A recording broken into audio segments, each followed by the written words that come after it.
Hello, everybody.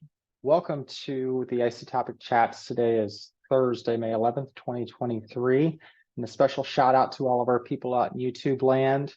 I know there's a group of you out there that only watch these asynchronously over the weekends or whatever. And so I just want to say hello to you and let you know we are paying attention to you. We know I get feedback from you from time to time. For those of you who only join us live, it's kind of wild to know that there are other people who are our collaborators. In fact, we're going to have some of those folks join us in the future when they have a better chance to. Anyhow, today we're talking about business structures. This is pretty much the exact same presentation I gave a year ago in May 2022, and similar to what I did in May 2021. I do the same presentation once a year because I feel like there are certain things that everybody should know and they ask about, and so that's why we have the core topics that are repeated annually. Last month we did one on fees, so if you're interested in that, go into the YouTube archive. You can find it.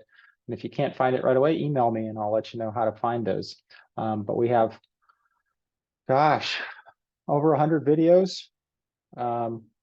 We are actually coming up in a week on our 3-year anniversary. So I'll talk about that at the end of the session.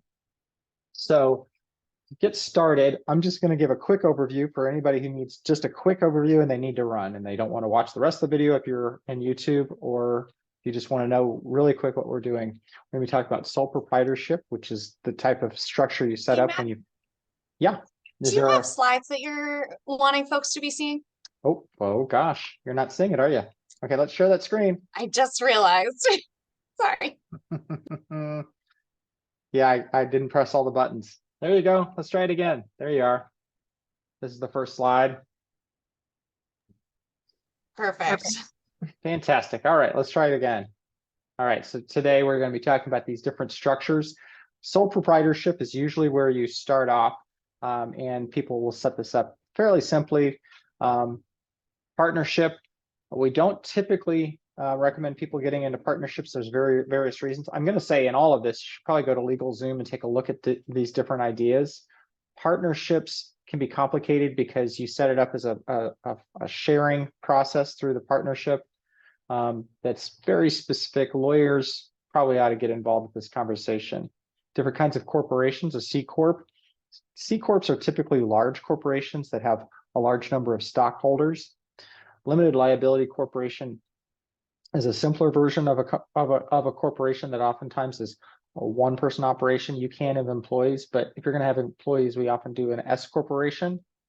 Again, I'm going to go into a much greater detail on each of these in a second. The B corporation is the S corporation is one that has multiple employees, and you can be an employee in that situation. It's more of a formalized corporation. The B corporation is actually not a corporate structure by the IRS. It's a benefit corporation that's a for-profit elects to operate somewhat like a nonprofit. There's a nonprofit and there's a research institute. Research institute might be affiliated with a larger organization like a university. Okay. So let's talk sole proprietorship. Most of you, when you start out, as did I, will be a sole proprietor, or a sole prop is the nickname for it. The pros are they're pretty easy to create or terminate. You'll only have one person in this operation. It's you. You have complete control. You will be taxed through your personal taxes. There's no separation. The con is that there's unlimited liability, meaning if you do something wrong in your business, it could affect you personally. You don't have any protection for your personal assets. There's not a difference between you and your business. It's all one entity. You just do like a doing business as sort of a thing. It's hard to borrow money because you're not going to borrow money for a business if you don't have it set up as a separate entity. And it all depends on what you intend to do there. Next, structure. So So key reasons to move out of a sole proprietorship, the initial organization. So there are a lot of our colleagues who are sole proprietor, sole prop, sole proprietorship, and they have been that way for many years and they don't intend to change. I'm not one of those people, and these are the reasons. When I take a distribution as an owner, I'm taxed at a lower rate than if I'm being taxed as it's my income for salary through the IRS. I can limit this is the main reason for me is the liability piece. If there's something that goes wrong in my business, it doesn't affect my children's college fund. Somebody can't sue and get that. We have a very strict structure that separates those. Those are two separate entities.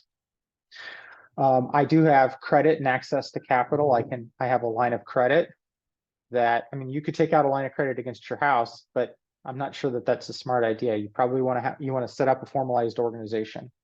I have actually set up my corporation, which is an S Corp, in the way that it's meant to have continuity beyond me. I could effectively sell it as an asset at some point, and that's something I intend to do someday. I hope anyway, or at least I'd like to be able to in the future. Getting into the next structure, we have partnerships. It's a relationship-based kind of a structure. You often see partnerships with law firms. People become partner, and you'll see that a lot of time. I think these are fairly complicated setups, and I generally have learned enough to know that it's probably not a good idea for most of us. I know you find that you want to work with your best friend and we'll set up a partnership and we'll be 50-50. What I've heard happens is you end up having to distribute profits along the setup that you see there. And those profits oftentimes are not consistent with the amount of effort that goes into projects. So what a lot of people say is set up two separate LLCs or S Corps, two separate entities, work together as much as you possibly want to. That's great. It's a good idea. But set up your profit sharing on a project by project basis. And if you find that this is really working out and you love it and you want to develop this thing together, at least you have kind of a runway of working together. But generally, my experience talking to lawyers and other people are you don't want to set up a partnership. They're only stable as long as the partners continue. Otherwise, you have to start buying people out. It gets a little bit more complicated. A C corporation, think of McDonald's as a C corporation. This is the sort of thing that goes public. I don't know of any C corporations within independent consulting TIG. There's a couple larger organizations, and I think they're even set up as an S Corp. I should ask Tessie Katsanis how she's set up. She's the only person I can think of who might have a C corporation. They're usually actually pretty good for property ownership.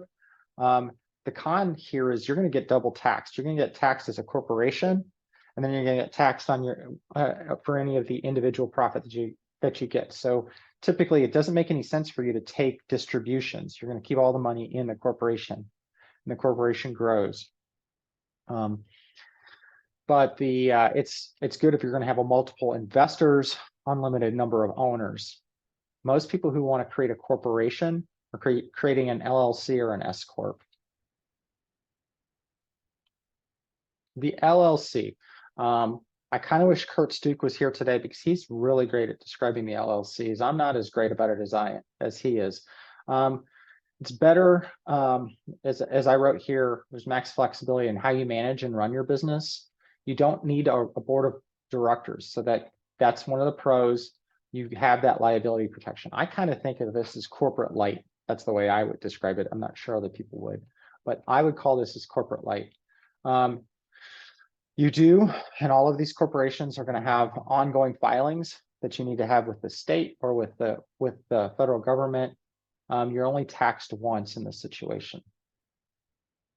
A lot of people will be an LLC, and perhaps when we get into the discussion, people who are LLCs can talk about why they're an LLC and not an S Corp, or why they are an LLC and they want to become an S Corp, and their experience with that. But my understanding is when you're an LLC, you have the separation, but you're taxed at the individual level. The S corporation is my setup, and I can probably answer a lot of questions about the S Corp.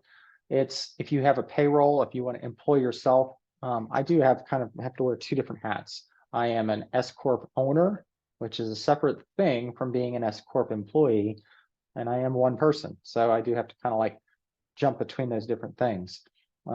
I do have a board, which is my wife and I. We could have additional people on there, but we're not required to, as is a nonprofit. Or I think a C Corp will have to have a board that's not just the family members too. There's more administration than an LLC. You do need to have regular board meetings. You have less management flexibility because you have that board of directors, meaning you can't just do whatever you want in any certain time. Kind of you can if it's a limited number of people on the board and you have conversation, but you do need to have regular board meetings. I have a lot more board meetings now because we've been developing and growing. Once upon a time, we'd have about 4 a year. I think that there's a minimum requirement of 2 a year. The term piercing the veil is a reference to, and if you ever talk to a lawyer, they will likely use this reference. When you pierce the veil, that means you need to, if you set up an S Corp for all the protections that comes along with a corporation, you need to do all the things that a corporation is supposed to do, like, well, have meetings and have books and file taxes.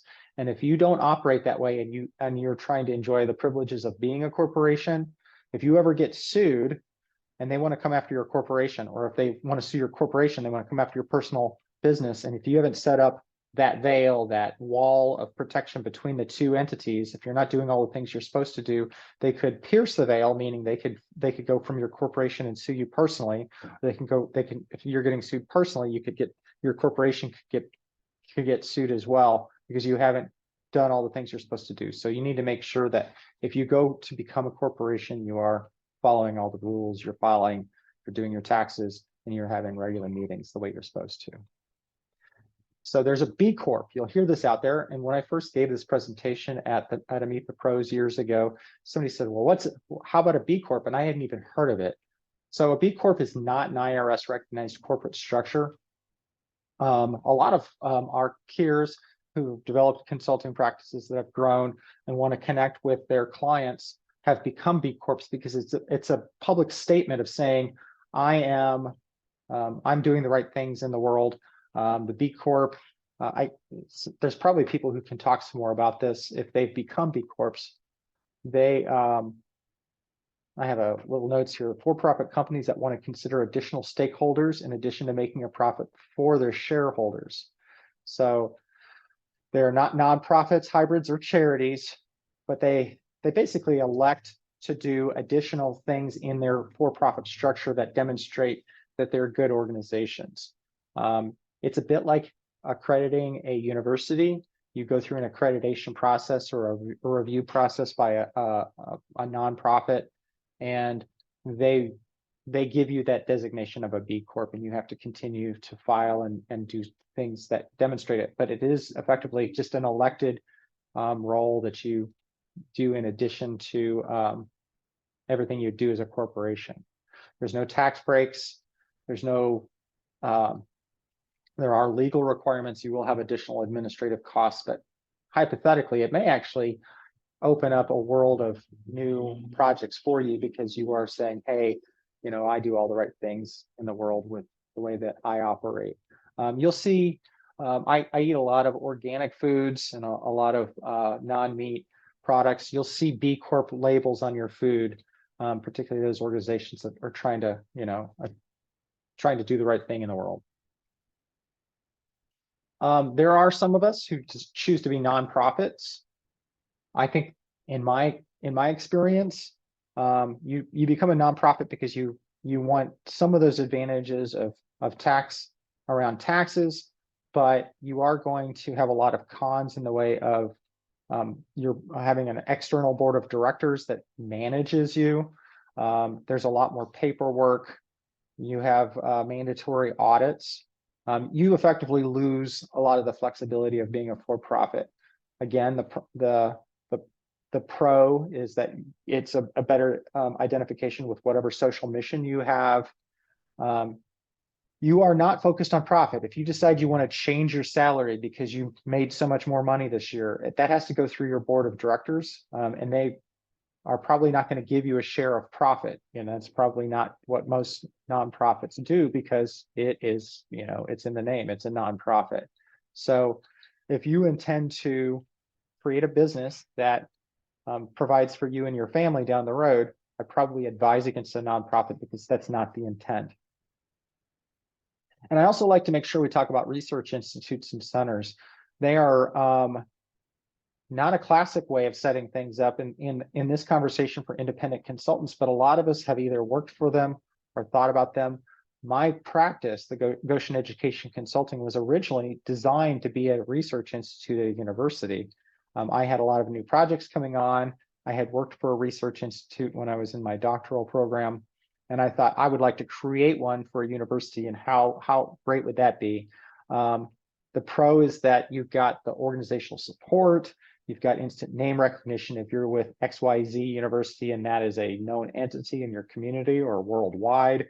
If you create a research institute at Harvard University, that's going to say a lot, right? So there's perhaps prestige. There's a lot of overhead costs. You've got to provide for all those people that are administering your research institute, vice presidents and such. There's a lot of oversight of those same individuals. There's perhaps, it's never your money, it may be your organization's money, but at any point, some vice president can come in and say, I'd like to use these funds for other purposes. And you may or may not have discretion over that. So there's red tape, it's more expensive. A lot of us have learned that a research institute is a wonderful way to go for a time limited period of time. Really, though, we like the flexibility of being independent and having our own practices. So when my research institute idea didn't really fly immediately with the university I was trying to set it up with, I said, well, I guess I go figure out how to start a company. And it's probably the greatest thing I've done. In fact, I've thought from time to time, wouldn't it be interesting to go back and form back with the university, but all of the meetings and headaches and oversight that I'd have to go through just wouldn't make any sense for me or my staff. All right, so that's the end of the session. I'm looking forward to this conversation, particularly why people choose LLCs over S Corps.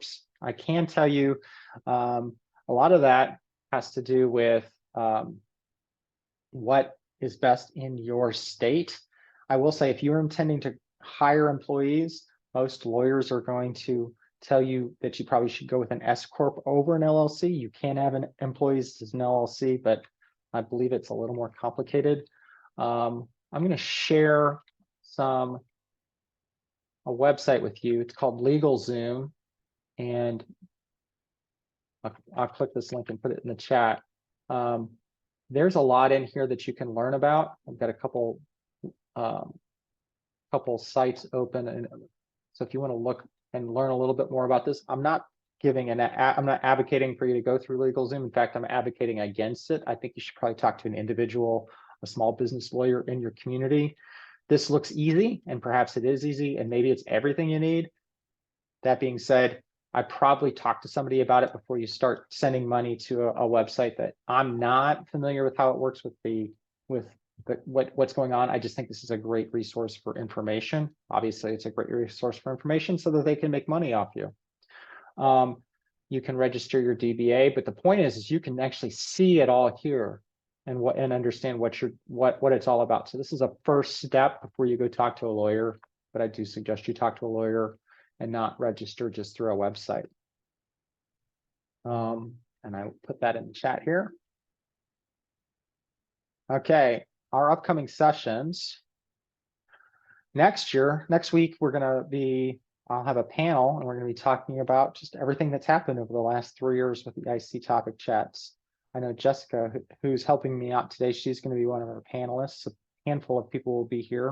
We're going to talk about what's happened over the last 3 years, how the IC topic chats have been helpful, things that we can think about into the future. I'm very excited about 2 weeks from now. On the 25th, Sarah Williams Lang is going to be talking about the Anti-Racist Business Book, which I've started to read. It's eye-opening. It's a good approach if you're thinking about, as we are in my company, thinking about reforming what you're doing and how you think about what you're doing. Gives a lot of approaches there. And if you're paying attention to the e-group right now, there's a lot of conversation about collective fatigue, the fatigue around just whatever may have happened because of the pandemic. So in June 8th, we're going to be talking about that. I think Susan Wolf will be coordinating that conversation. We're really not sure where that's going. We just literally started the conversation up a couple days ago. Marcella, who's on the session today, it's threw out a question and it's gaining a lot of attention. So I thought it would be good for us to have a conversation about it. Patricia Steele and Gamani Lundquist will be talking about buying and selling evaluation firms on June 22nd. You can kind of see some of the other things that are going on. So with that, apologies to everybody who's watching this in YouTube land because it looked like it got kind of a slow start, but I appreciate you sticking with me. Thanks everybody, and I look forward to the chat that we're about to have.